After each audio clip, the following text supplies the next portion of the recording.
All right, welcome everybody to our Great Neighborhoods Lunch and Learn. Hopefully everybody can see a PowerPoint presentation coming up here. And so today our Lunch and Learn is staying mentally healthy for the winter. My name is Sierra and I'm the program director for the Great Neighborhoods program here. So welcome everybody. If you're just coming in, we are recording this session, so we will also send this out and post it on our social media channels. I will also be monitoring the chat, so if you have any questions, of course, feel free to speak up, but if you feel more comfortable putting your questions in the chat, feel free to put them there too, and I will be sure to monitor that and we'll get all your questions answered. We are so excited about today's presentation because we know that winter can sometimes be a tough time for people. And so we, as a neighborhood program, are very interested in our neighborhoods staying healthy. And so we have a wonderful lineup. We have speakers from NAMI and Severson Dells and the Rockford Park District. And they have a lot of great information for you guys. And a lot of activities to look forward to this winter to keep everybody active. For those of you who don't know about Great Neighborhoods, our mission is to bring neighborhoods together and help them understand who they are, what they have to offer, and empower them to work on shared goals and actions together. We also help neighborhoods promote themselves through different marketing and branding initiatives as well. Here are some of the different ways that we help neighborhoods. This by no means is the full list, but a lot of the main things that we do. And as you can see at the bottom, the highlighted area, we work to provide education and training. A lot of our trainings that we put together and a lot of the education that we put together is direct feedback from our neighborhoods. So we're always interested in ideas, different topics that people want to hear about. So feel free to drop those in the chat or you can contact me at a later time. But we want to put together things that are helpful to our neighborhoods. And again, this information comes directly from our neighborhoods. So at this time, I'd like to turn it over to Danielle Angelari. She's the executive director for NAMI, and she's going to kick off our presentation. Danielle, I'm going to turn it over to you. Let me stop sharing my screen. Thank you. All right, let me try to find mine. Can you see this okay? Yes. Everybody? Okay. All right. So hello again. I'd like to just say thank you for having me today. My name is Danielle Angelari, and I am the executive director of NAMI Northern Illinois. I was born and raised in the Rockford area and am a graduate of UW Milwaukee. And I began my work at NAMI in 2016. So for those of you who don't know much about the organization, we're a branch of the National Alliance on Mental Illness, or NAMI for short. And we are the nation's largest grassroots mental health organization dedicated to building better lives for the millions of Americans affected by mental illness. So just to get us all on the same playing field here, sorry, it wasn't scrolling over. When I say mental illness, I'm referring to that wide range of disorders that affect mood, thinking, and behavior. It does not discriminate. It can affect anyone. Mental illness may be caused by genetic factors, chemical imbalances, environmental stressors such as trauma and abuse, or a combination of these things.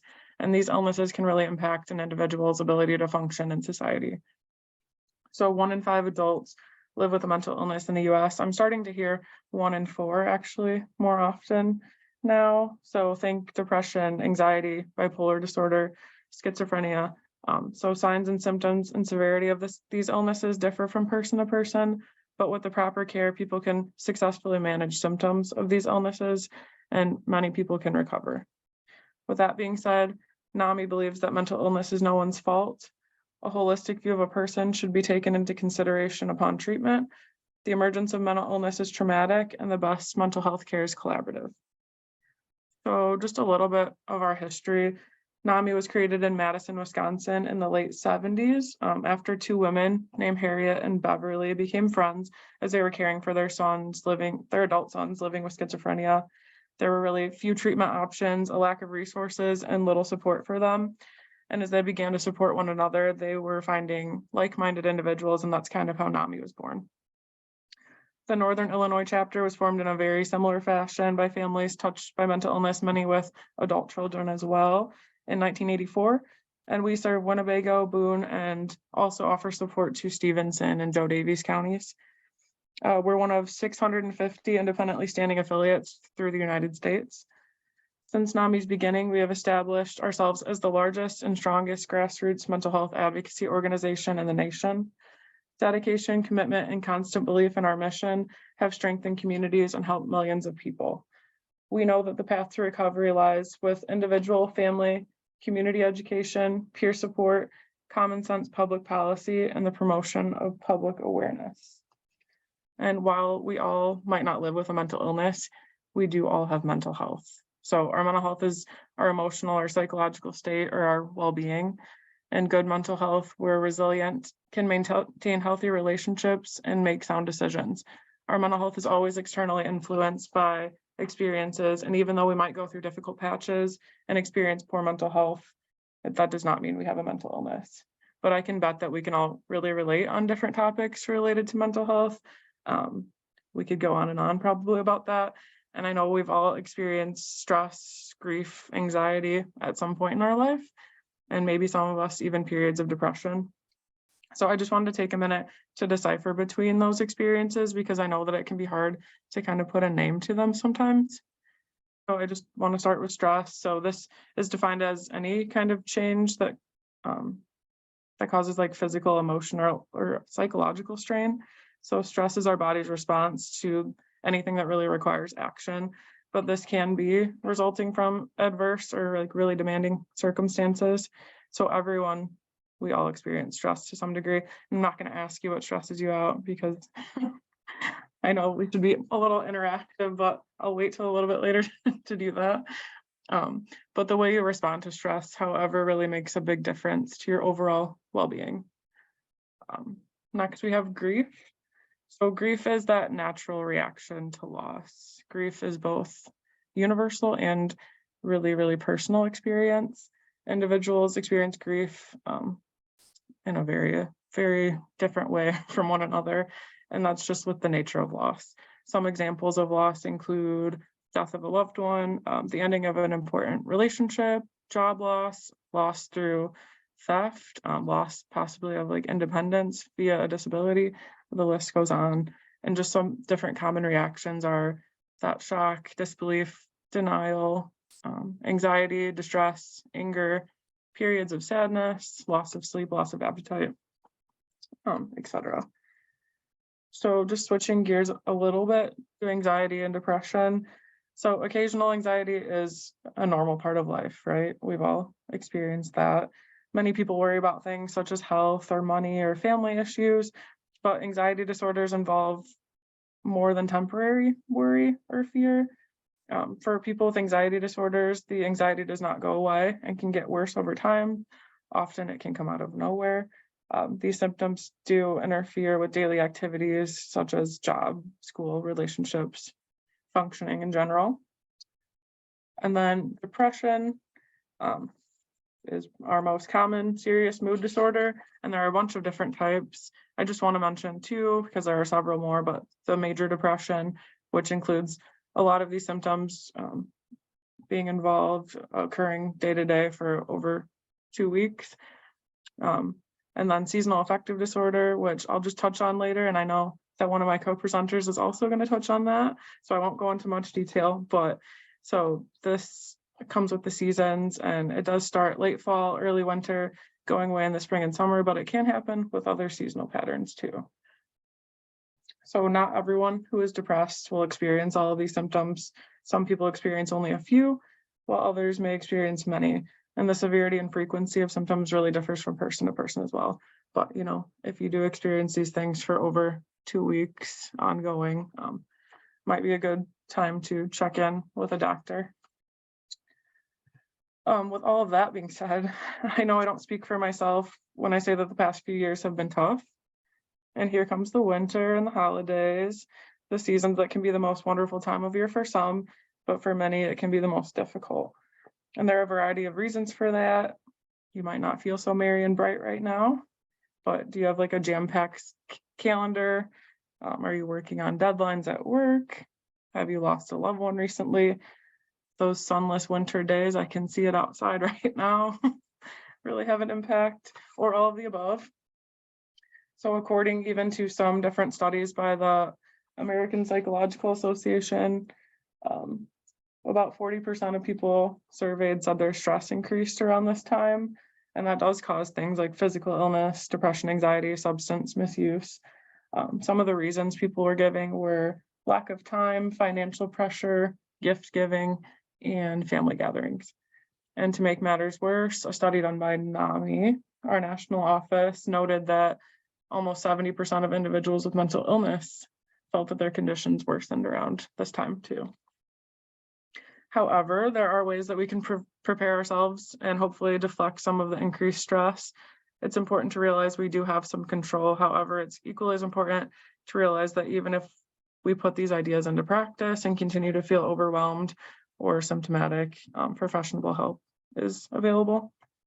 So I'm just going to, again, switch gears and kind of give some practical tips to prevent stress or intensifying symptoms of mental health conditions like anxiety and depression, both in general, but specifically around the holidays. I hope you enjoy my fun photos. So number one is to acknowledge and anticipate your feelings. So you may really know how a certain situation is going to make you feel during the holidays. For example, you lost a loved one recently, you can't spend the holidays with them. Realize that it's normal to feel this sadness and this grief. Like I mentioned before, grief is very personal. That journey is different for everyone. Absolutely no timeline, and by nature it's kind of self-centered. So when you're hurting, you turn inward in an attempt to pull away from everything. And when you feel weighed down by this, it can be helpful to remember that the feeling won't last forever. It's okay to take time to cry, to express your feelings, or even just sit with them for a while. You can't force yourself to be happy, but it's always good to talk about it or honor your loved one in different ways than you can think of.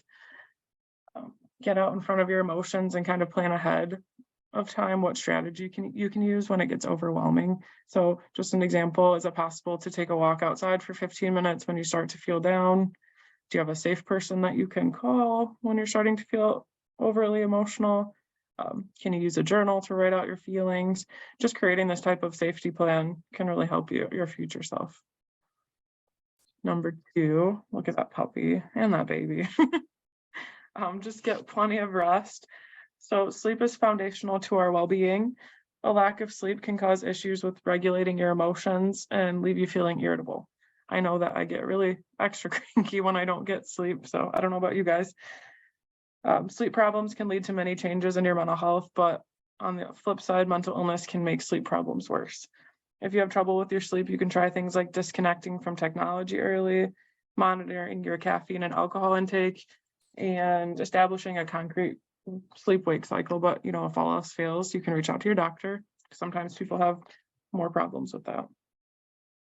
Number three, exercise or get any sort of physical activity that you are able to in your day. Getting exercise does release those feel-good endorphins and can make a huge difference in your body. Finding what you enjoy might take some time, but it's totally worth it. You'll see an increase in your energy, your mood, and your confidence levels. And I know that I think some of my co-presenters are going to talk a little bit more about that here soon too. Number four, can eat healthy meals. Don't abandon your healthy habits during the season. Overindulging only adds to your stress. But for like a basic rule of thumb, it's best to know what's in your food, right? Do you recognize the ingredients? Can you pronounce the ingredients? It's best to eat that whole unprocessed food, to say the least. But some evidence does link depression and nutrition. A lot of that research is still under debate though. Other ideas to help you with food intake: don't skip meals. It can lead to less self-control when you get around foods. Snack well and often, and work on balance. Number five, Stick to a routine, but be realistic. Most of your life can benefit from routine, from how you begin your day all the way to your sleep schedule. This especially reflects during the holiday season. Be realistic about what you can and cannot do. Don't put your entire focus on one day or one event. Just keep your expectations really manageable. You can even try setting some goals up for yourself or making a to-do list. It might make it easier to prioritize these things. Number 6, be of service to others. So when we volunteer, we have the opportunity to make new friends, right? I feel like I've met all of you because of that, right? So it's also how like-minded people gather, and you can find that sense of purpose together. There's nothing more fulfilling than helping someone else. And then often volunteer work can put things into perspective for your life too. And you'll most times learn and grow from all those experiences. And if you can't do something and like be the light in someone else's life, you should get some light in yours. So like I mentioned earlier, some struggle with seasonal affective disorder during the winter months. That is definitely linked to an imbalance in your body, prompted by the shorter daylight hours and less sunlight. As seasons change, people experience a shift in their internal clock, and that can really get us out of step with everything. Like I mentioned also earlier, while it is most common in the winter months, it can also happen in different seasons. But exposure to bright lights can help ease symptoms. Even for individuals without this form of depression, walking outside in the sun can be an effective calming tool. And if you can't be outside, purchasing a nice little light lamp like I have over here in my living room can be useful for the fact they're non-invasive, convenient, and have little side effects. But please remember that getting light should be a supplement to other forms of treatment if you're having serious symptoms. Stay in therapy. This is an important one because it can be tough, it can be overwhelming, but stay in therapy, keep taking your medicine. Although you may be extremely busy right now, you might feel better or okay. Do not cancel on your therapist, your counselor, or your doctor. Like we talked about earlier, the holidays can bring up some really difficult emotions, and it's best to keep doing what works. Don't self-medicate. I know it's easier said than done for many, especially those that might be living with addiction. Substances can temporarily numb your pain, but they won't resolve your issues. They're likely to introduce new problems into your life. Alcohol, for example, is a depressant that can easily make things worse and introduce new problems, whether that's socially, financially, or legally. Being overly dependent on alcohol, drugs, even food or other people is not healthy. So when you feel like you need a crutch, you can instead turn to one of your healthy coping skills, which this is kind of where I wanted to get a little bit interactive because we've spoken about a ton in the past slides, but there are so many others. So I'm just curious what works for you. And I would like you to add it in the chat if you can, because I think that it could help other people watching and listening too. Oh, I guess while you guys do that, I can read you this cute little thing that I found. So I just wanted to do this because it's holiday specific from the APA, and I thought it was very nicely written. So this is your holiday Bill of Rights to follow this year. So you have the right to say time out anytime you need to. Time out to let up, blow off a little steam, or step away. You have the right to tell it like it is. When people ask, how are you? You can tell them how you really feel and not just what they want to hear. You have the right to say bah humbug some days. You don't have to be jolly old St. Nicholas all the time. You're not a bad person because you don't want to sing Christmas carols all day long. You do have the right to do things differently. There's no law that says you must always do the holidays the same way. I apologize about my dog barking. You have the right to have some fun. Okay, I skipped one, sorry. You have the right to be where you want to be, but please be smart and safe about it. You have the right to have some fun. Laughter is every bit as therapeutic as tears. You have the right to change direction midstream. Like we mentioned earlier, grief is unpredictable. You may be all ready to go somewhere and something happens and you feel overwhelmed. When that happens, it's okay to change your direction and change your mind. You have the right to do things at different times. Serve your meal at a different time. Go to bed at a different time. You're not wed to that holiday clock. You have the right to rest, peace, and solitude. You don't need to be busy all the time. You can take time to recharge your spirit. And then you do not have to do it all. I'm sorry. You have the right to do it all different again next year. Just because you change things one year and try something different doesn't mean it's set in stone for the next year. You can always change it and do it again a different way. Just really, this is a message to say, don't let the holidays become something you dread. I know it's hard sometimes. Let me see what you guys said in the chat. Yes, exercise outside, decorate, Pinterest walk, not forgetting the spiritual part of us is helpful too. Yes, it is. Nature walks are crucial. Certainly so. Thank you guys. And finally, I think the most important tip is to connect and reach out and ask for help if you need it. If you feel lonely or isolated, sad, or just need some human contact, please reach out. A friend, family member, coworker, doctor, pastor, counselor, stranger, hotline. I mean, really just anyone you can. And you're allowed to seek professional help if you need it. There are people available. And there are so many community, awesome organizations that have social media or support groups available around us. They might have websites, different virtual events or in-person events you can attend. It's places that can offer that support and companionship. So call, text, video chat, email, however you can get out there and ask. Even reaching out to us is a great start. We do offer support groups for families and individuals if you're struggling with your mental health. And we can need that extra assistance in navigating the system.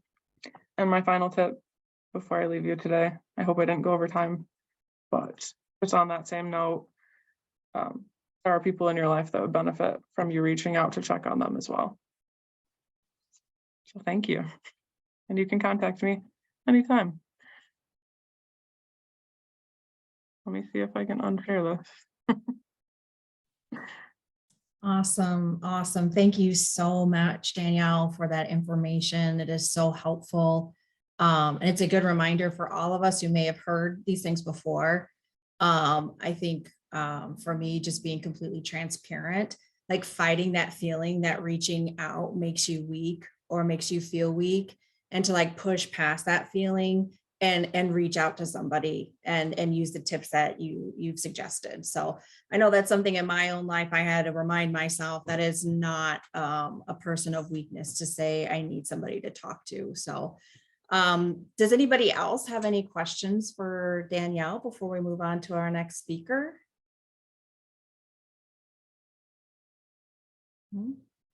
Okay.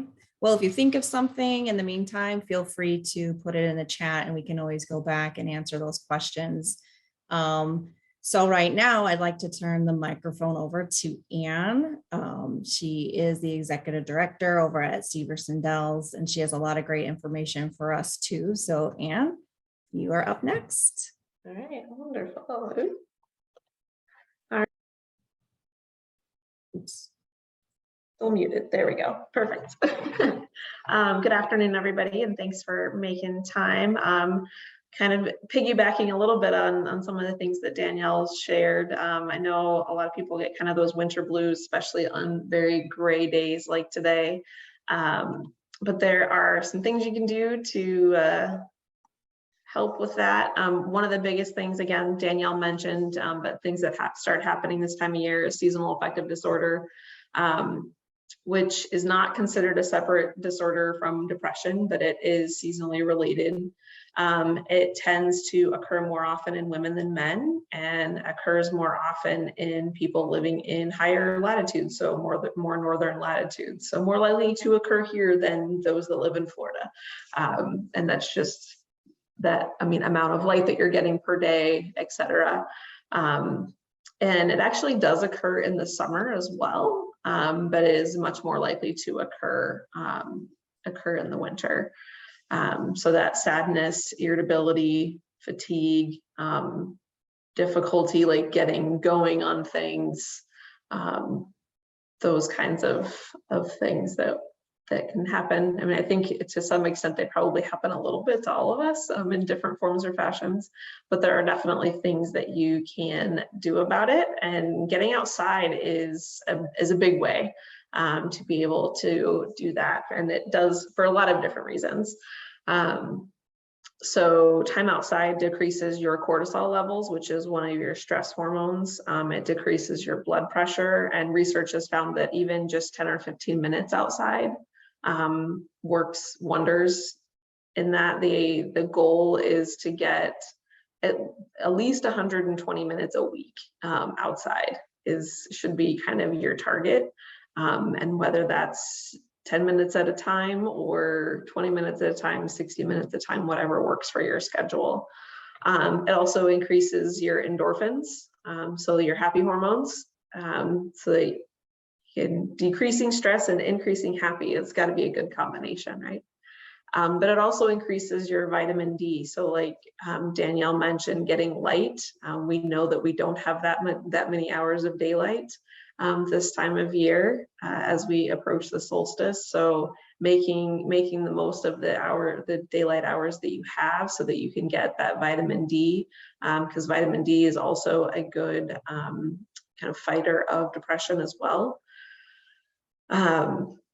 And don't let the cloudy, cold deter you from getting outside. There's no such thing as bad weather. It's just bad gear. So making sure that you have the right appropriate clothing to be outside, so that you can enjoy it and do those good things for your health. And again, like Danielle mentioned, having a special light or lamp that will give you the UV light that helps with seasonal affective disorder. Staying connected. So take a walk with your neighbor, take a walk with a family friend, a sibling, take a walk with your dog, whatever it is that helps you get outside. And if you're able to do it with somebody else, be social. So those social connections also help this time of year as well. And then again, like Danielle mentioned, avoid alcohol, which is a depressant, unfortunately, which is hard to do this time of year. I know with all the different holiday celebrations, there can be a lot of alcohol around. So do your best to limit it or be aware of what it could be doing to your mental state this time of year. And obviously, if you have a mental health provider and these are all things you can do, but if these are not working, obviously connect with a local mental health provider or a NAMI who can help you connect with a local health provider. We are fortunate in our area that we have lots of different ways to get outside. So right now we don't have snow yet, so you can get out and enjoy the trails.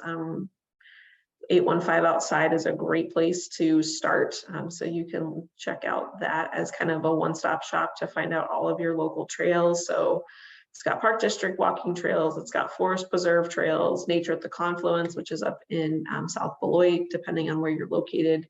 The Natural Land Institute has properties open with hiking trails, so there's lots of places to get outside. Once there's snow on the ground, the Forest Preserve does have a list of closures, so you can look on their website to see what preserves are open and parking lots plowed, et cetera, for the winter, so you know where you can get outside. But we also have snowshoeing opportunities, cross-country skiing opportunities, winter birding if you're into birds. And 815 outside actually has a winter activities page that has all of the different places that you can go for cross-country skiing and sledding and snowmobiling if you're into that, and good winter birding locations. So it's a great starting spot if you're not sure where to go. And just a few upcoming programs. So we have Luminaria happening at Severson Dells this weekend. 815 outside has hikes. We actually just had one this morning, and we'll have another one next week. We usually do it once a week or so at different properties all over the county. And it's a great way to get outside with a group of folks that are interested in being outside. And when we first started that first winter of COVID, in doing these, we had a number of people that really appreciated having these opportunities because it was like they felt like they had somewhere to be. and being social so they could get outside, get active when everybody was kind of, for lack of a better word, kind of down in the dumps between COVID and it being winter. The combination was brutal for some people, but it's a great opportunity to meet people that are interested in spending time outside and take a walk and have great conversation. And then starting in January, all of the 815 outside partners will be doing what we're calling Cocoa and Company hikes. So you can come and grab a cup of hot chocolate and walk a different trail. So we'll be up at Niagara Wetlands in Rockton 1 week. We'll be at Atwood Park 1 week. We'll be at Severson Dells 1 week. We'll be at Nature at the Confluence. And then we will be at a forest preserve, but we haven't figured out the location for that one yet. But a great way to just kind of enjoy a hot beverage and a nice walk. And then actually on New Year's Day this year, we will be doing our first day hike. So if you want to kind of start the new year off on the right foot, you can come and join us out at the Nature Center to enjoy just a hike on the trails and start your new year off right.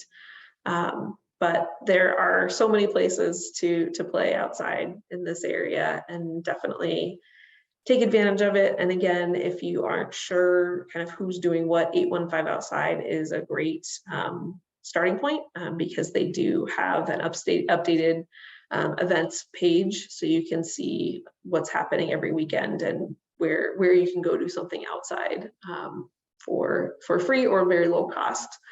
So there's a great opportunity to connect with that community. And we've had a lot of folks that have kind of built friendships through those hikes that now go hiking on their own. And they're actually, and I should actually have included the information, there's now a big hiking group, Friday hiking club that meets. And I think there's a group, kind of rotating group of about 50 people or so that go on hikes all over the area that has become quite a social group too. So there are lots of other groups that are meeting and getting active outside as well. And for those that like to do stuff like this, there are also 2 different opportunities to kind of track your time outside.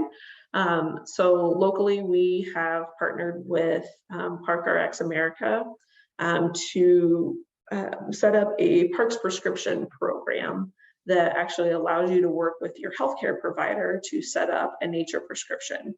And it's nice because it will send you text or email reminders of like, hey, have you gotten your time outside yet?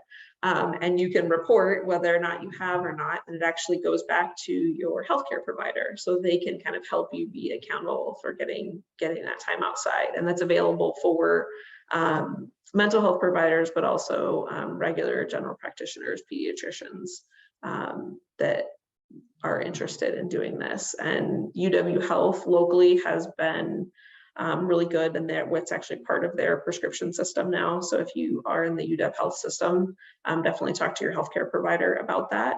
The other thing is, if you don't want to do it as part of your healthcare system, there is an app, a free app called Nature Dose that allows you to kind of track how often and how long you are outside. So if you want to kind of hold yourself accountable a little bit, it also allows you to track kind of how you're feeling as well with that time outside. So for those that like to use those kinds of tools, know that those tools are there for you to use if that will kind of help you get outside and enjoy time outside. Again, whether it's by yourself or with others, to help improve your mental and physical health this season. So yeah, that's kind of what I've got. But again, like, there's so many places to play, and there are so many other winter activities that I think Laura's probably gonna jump in on, but I wanted to give you an idea of some of the things that are available to you in this area. That's wonderful. And we do have a question. When will Cocoa and Company occur? Which day of the week? So it'll be different days of the week, depending on which location. I know the first one is actually going to be in the afternoon on New Year's Day up at Niagara Wetlands. And then for the most part, I think they will be either weekday afternoons, or we have a couple of Saturday mornings as well. So we tried to schedule them for different people's availability. And this can be, of course, found on your website. And is Coco and Company also on 815 outside? Yes, that's actually where it'll be on the 815 outside website, because that's the coordinating group that's doing all of that. Awesome. Wow, thank you. Are there any questions for Anne? Feel free to unmute yourself, or of course, drop them in the chat box before we move on to our last speaker today. Any questions? I do have to say, one of the positive things that I feel came from the pandemic is highlighting all the wonderful things there were to do outside. I know there were way more than I even thought. And so it's really great that those kind of came to the forefront. And now people keep promoting that there's so much to do outside, and a lot of free things to do outside too, which is helpful. Yeah, and the trail at Severson Dells, that we have a paved loop that's close to the building, and that gets plowed, so that's open and available through the winter, and that's nice because it's an ADA accessible trail. So if you have folks that have mobility issues, that's a good trail, and it's got lots of benches for stopping spots for those that need it. But for those that just want to come and kind of hang out and spend some time in nature, we've got a couple of great locations inside the nature center to do some winter birding. So if you want to stay a little warmer but still get some winter birding in, you can always come and visit and hang out in the nature center and enjoy the bird watching at our bird feeders. Awesome, fantastic. All right, well, if we don't have any questions for Anne, any more questions, I would like to have our last but not least speaker, Laura Gibbs Green from the Rockford Park District. I know you guys have some wonderful things going on, and I'm going to turn the mic over to you, Laura. All right, awesome. Hello, everyone. Gosh, I feel kind of like I'm piggybacking on a lot of the things that were discussed already. So this is really going hand in hand. I think just hearing some of the tips and the things. I know I heard a presentation last year from NAMI, and it resonated so much in my brain. I remember so many of the points from before. So thanks, Danielle, for reiterating those points to me again, because it's always needed this time around. And Anne, happy to see you here too. And we love partnering with everything with the 815 outdoors initiatives. And I'm excited for the Coco walks. And I think I've been doing my own around my house already. So I'm excited to actually go somewhere and walk with some Coco too. So cool. Well, do I have screen sharing capabilities, Sarah? Yes, you do. Okay, I will go ahead. Let's see if this works. This is also what we all got good at really, really well, didn't we? Anything? Yes? Yes. See a screen? Yes. Okay, cool. Well, then let me start the slideshow then. How about that? So we at the Park District kind of during the time of COVID, when I know Anne kind of mentioned everybody was kind of down in the dumps, and kind of just a little bit of we all had a little kind of something going on, because there were so many outside stresses and strains that were occupying our mind and hurting our bodies and our social emotional status. And so we got together at the Park District and started something called the Winter Flurry. And that started during COVID as a way just to kind of help brighten the moods and the spirit of everybody in the community. And it's something that we naturally always have at the Park District. A lot of the things that I'm talking about aren't necessarily new things. Some of them are, but there's a lot of things that we just automatically offer at the Rockford Park District. What happened during COVID, though, was the fact that we kind of had nowhere else to go but outside, and people flooded our parks, flooded our facilities.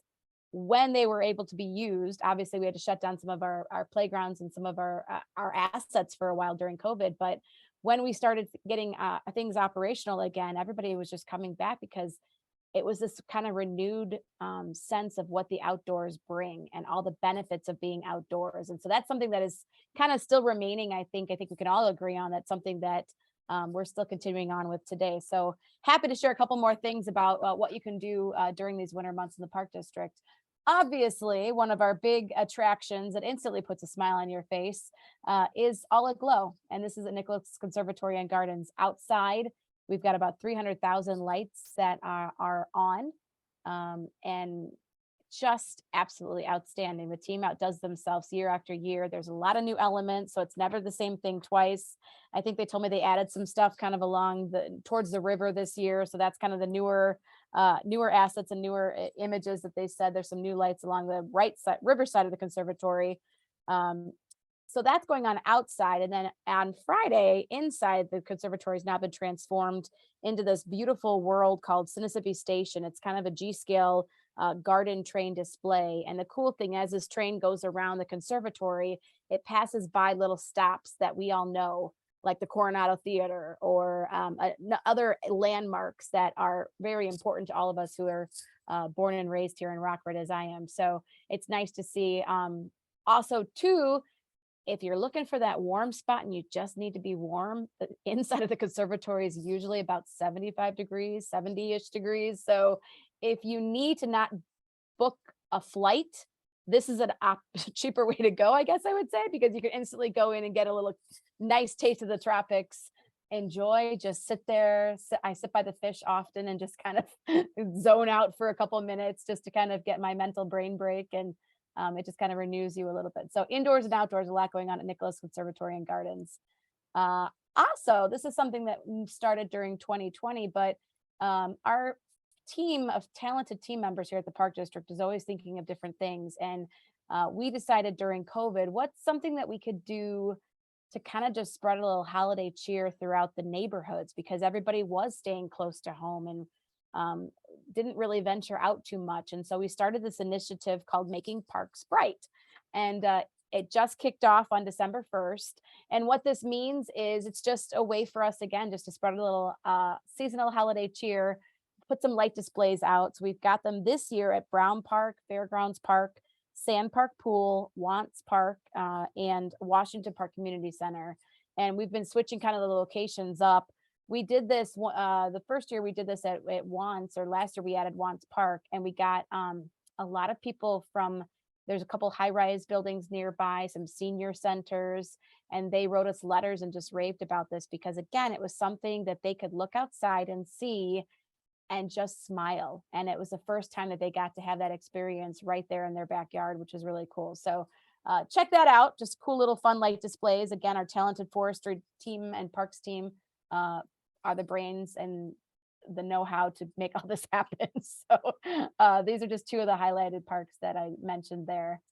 Another thing just to add to make some more parks bright, something that we, a lot of people are teaming up on, is an initiative called West State Shines. And this is something that started last year by a woman named LaVon Williams in the 13th Ward. She came to Sierra and I initially and just said, help, what can we do? Can we make this happen? I got this idea and I really want to add a little holiday light display or maybe a Memorial Day display along West State Street. And what can we do? So it started as an idea from a resident, and now a lot of organizations have kind of come on board. And we're going to have a decorating day together this Sunday, and then we're going to do an official lighting of kind of this West State area. We're kind of targeting West State from Avon to Central. And then we're hoping that as this grows, West State is then going to become kind of this area that you can just drive down and see the beautiful lights and enjoy the season. So it's a little fun initiative that I wanted to just highlight as something else cool that's going on that maybe in your backyard as well. Snow park. So we're all crossing our fingers, right? Every year we used to just kind of sit and wait and hope and pray that there was snow coming from Mother Nature. Well, in the Park District, we no longer have to actually sit and wait. The only thing we're waiting on right now is for colder temperatures to come about.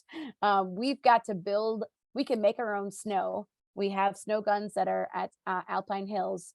What we're waiting on are the conditions to be just right. We've got to build about a 4-foot base of snow.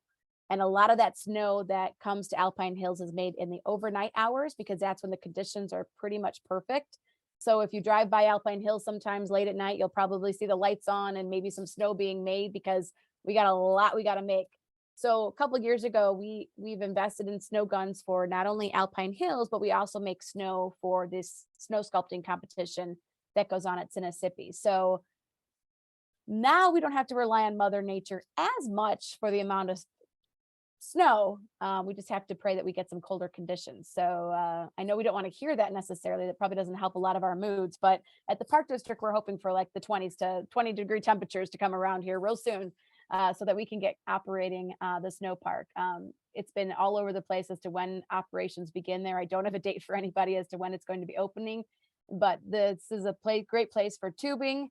Obviously for families, this is also a great place for rentals. This is a great place if you have any additional skill sets, which I do not, to take the snowboard out.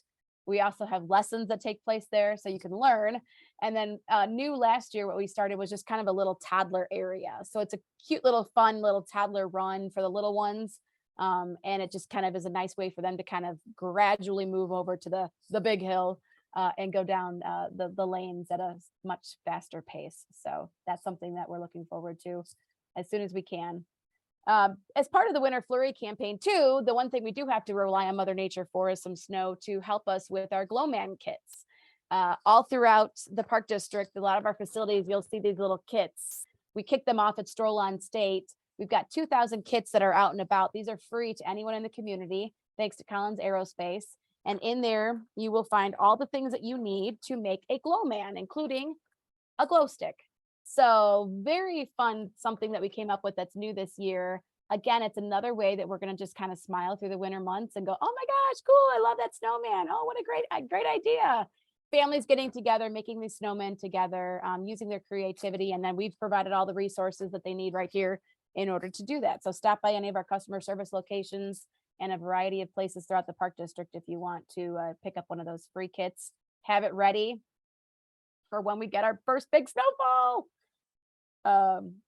Couple other indoor cool things to do, of course, skating during the winter months. This is very popular. Carlson Ice Arena, a very popular place to skate. We're hoping to probably bring Riverview Ice House on board back to skating probably in the new year. Time now for you to start to learn to skate or play hockey, or just you see all those people out there just enjoying a little recreational skating as well. So you don't have to go on to the Olympics, but we certainly hope that you at least give it a try. We've got chairs if you need it. We've got a lot of safety equipment, a lot of help, and some lessons too that can go on to make that a little bit easier for you. But great time to go inside and skate. We will obviously too be moving skating outdoors. One place to go in the Rockford Park District to skate outside is, when the conditions are right, Eclipse Lagoon behind Nicholas Conservatory and Gardens turns into an outdoor skating rink during the winter months, when the freeze and when the conditions are right for that. I kind of am going through a lot of this stuff very quickly, but we've got a whole web page that is set up for all the different things that are going on throughout the Rockford Park District. All Aglow, Festival of Lights, Making Parks Bright, I kind of touched upon already. We also have holiday wagon rides that are going on right now at Lockwood Park. Those are on Wednesdays and Fridays. Sinisippi Station we talked about, snow sculpting we've talked about, Glow Man kit we talked about, and then these are some of the things I think that Ann touched on that I think a lot of our facilities utilize in terms of the bird walks, hiking. When we have snow, we can go snowmobiling. We can obviously go sledding. That's going to be at Twin Sisters and at Sinisippi Golf Course, and cross-country skiing and those winter hikes. That's really become more popular over the last couple of years too. So we've got 3 locations, Aldine, Atwood, and Sinisippi Golf Course, that are will be groomed and ready for cross-country skiing and then those winter hikes throughout the months. And we also added some bird walks too at Aldine. Aldine Golf Club has kind of become one of those other facilities like Lockwood Park and Aldine. You think of it maybe in the summer months or fall time for Lockwood. These 2 locations are really becoming kind of just year-round opportunities for us. So the landscape is just absolutely gorgeous no matter what season you're in. And so we really have been able to utilize those facilities more to offer some different opportunities to explore.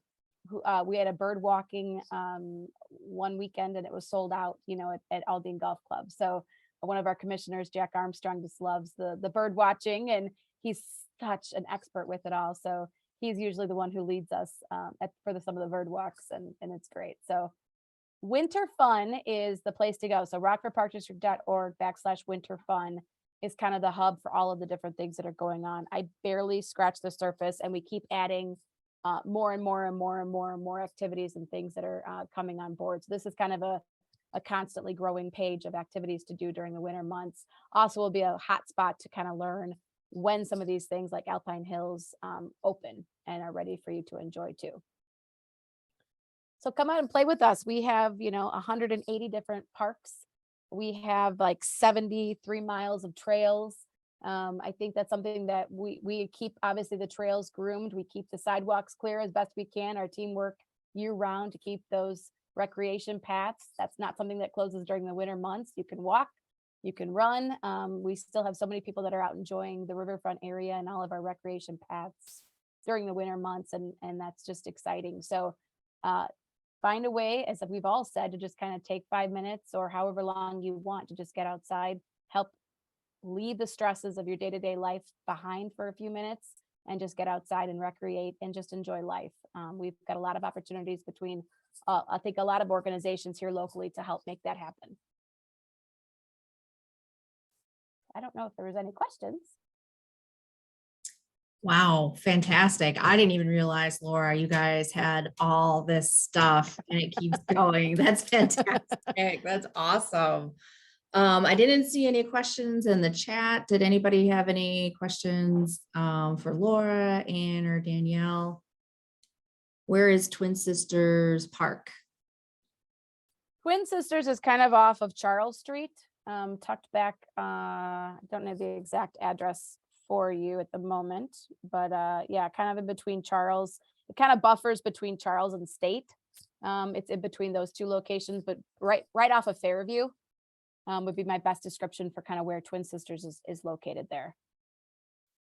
Okay. It's probably our most popular sledding location, but that's why we did add Sinisippi to the mix too. And so I know we have a lot of people who find a lot of other hills to utilize during the winter months too. So keep it being creative. Mm-hmm. Yeah. One thing too, just wanted to highlight the Christmas lights. There's so many articles about how looking at Christmas lights have a positive effect on your mental health. So something as simple driving around town and looking at Christmas lights, or going for a walk and looking at Christmas lights is a positive thing to do too. If you're just looking for something just really simple. And an interesting fact that they did a study, and neighborhoods that have Christmas lights on their house is perceived to be more neighborly. So we definitely encourage people, if you can decorate your house, it helps everybody. So just wanted to point that out. I will be sharing all the links that everyone has put out as well when I repost the Lunch and Learn today. I did have a comment directly to me. First, I'm appreciative of this webinar highlighting the beauty in the 815.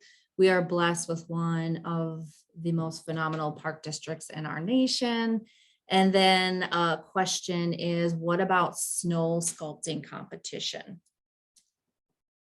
So as of now, thank you very much for whoever said that. We take a lot of pride. This is your park district. This is not my park district. This is the community's park district. And so you should be taking credit for the best park district in the country, because it's because of the citizens that support the park district and utilize the park district and give us ideas and constantly support and provide and enjoy. So thank you for that.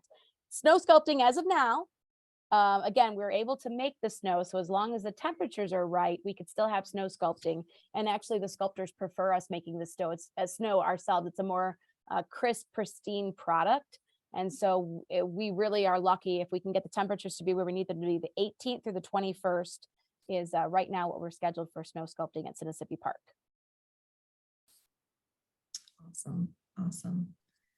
Any other questions for the panel today? Anybody else? Okay.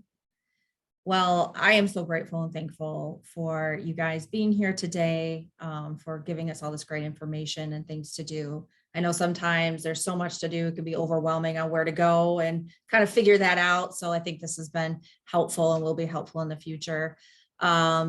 If anybody has any other questions, feel free to email me. I think everybody has my email address. And I know that our speakers today are more than happy to answer any questions offline as well. So if there, one more last opportunity for any other thoughts, comments, questions for us that we can answer since we're all here right now.